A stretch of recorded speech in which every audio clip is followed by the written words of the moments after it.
की भाषा बड़ी आपत्तिजनक है। एसपी कहता है कि इन बुजुर्गों को कुछ हुआ तो कमेटी के ऊपर 302 लगाएंगे। अगर एफआईआर करने की तरह में हिम्मत है तो मुख्यमंत्री हरियाणा पकड़ अपने आप पूछ सकता है, कोई किसी का शक हो इन बुजुर्गों पर अब भी पूछ सकता है कोई, क्यों बैठे या किसी ने बिठा रखे। बड़ी आपत्तिजनक भाषा बोलता है एसपी कि जबरदस्ती बिठा रखे।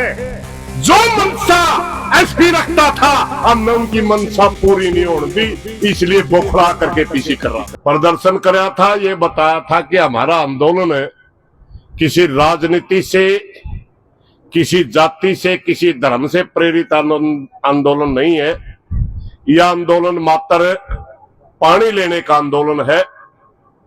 और जब वो बोतल पानी की डीसी के सामने करी, डीसी पंचायत छोड़ के भाग गया।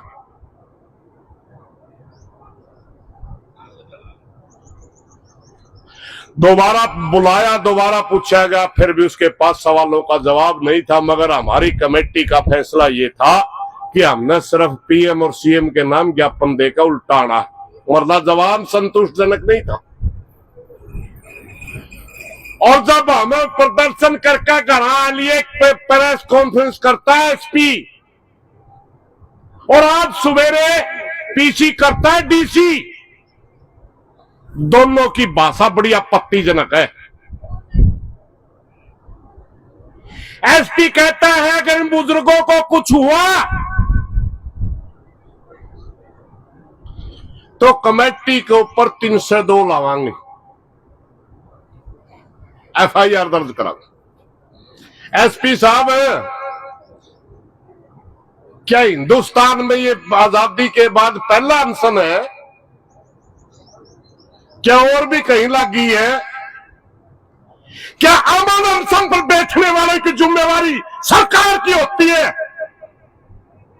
या मजबूरी वश जो अपना जीवन त्याग करने के लिए बैठ गए उनकी होती है? सबको पता है कि मांग के लिए प्रजातंत्र के अंदर अगर कोई अपना जीवन दांव पे लगाता है, उसके साथ बातचीत करके मुद्दा हल करने की जिम्मेवारी सरकार की होती है। इसलिए अगर एफआईआर करने की तरह में हिम्मत है तो मुख्यमंत्री हरियाणा पकड़, मुख्यमंत्री हरियाणा बनता है इसका दोषी, उसकी जिम्मेवारी है। दूसरा जिम्मेवार 80 का विधायक है, उस पे कर।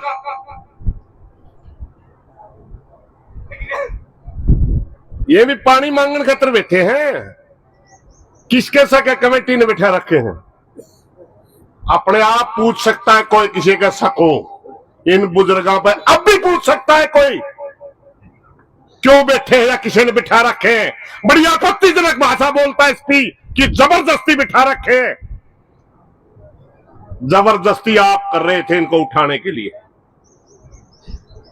और रात के अंदर जब परसों ये खेल खेला गया, एसपी बड़ा बुखलाया हुआ था, क्योंकि उनकी मंशा यह थी जो रात को खेल खेला गया, ये कल या ज्यादा संख्या में इकट्ठे होंगे और ये उपद्रव करेंगे, इनका आंदोलन बिखर जाएगा। मगर हमारे साथियों ने बड़ा संयम का परिचय देते हुए अनुशासन में प्रदर्शन करा, कमेटी की बात मानी, हमारे जैसे के हाथ जोड़ने का फर्क पड़ा। भाई दशरथ मैं तो कुंबरी से 8-10 किलोमीटर पैरे होंगे, जिस तरह ट्रैक्टर तीन कहा है नहीं, साइड में उसे न मान लिया।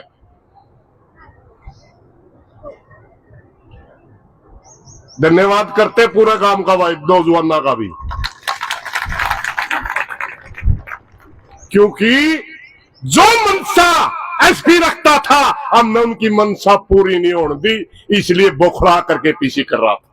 वो चाहता था ये आंदोलन बिखर जाए, ये टूट जाए और हमने इस आंदोलन को बदनाम करने का मौका मिल जाए।